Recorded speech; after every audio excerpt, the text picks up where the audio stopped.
তো আমরা এখন বারুইপুর বাইপাসে দাঁড়িয়ে আছি, যাচ্ছি কোথায় সেটা আগের ব্লগে দেখেছো। তো একটা মিট আপ আছে, আমরা 3 জন আপাতত আছি, নয়ন, আমি আর মানিক দা। এখনো আরো 2 জন আসবে।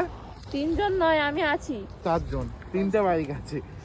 এখনো 2 জন আসবে, সেটা হচ্ছে সৌম্যদা আর রুবিতে দাঁড়িয়ে থাকবে দেবা। তো এই 5-6 জন মিলে আমরা যাচ্ছি। তো এখন ওয়েট করছি সৌম্যদার জন্য, সৌম্যদা লেট। আমি যখন ফোন করেছি বেরোনোর সময় উনি ঘুমাচ্ছিল, বললো ঘুম থেকে উঠেছি এক্ষুনি আসছি, একবার কল কর কোথায় আছে দেখ। এখন ওয়েট করতে হবে,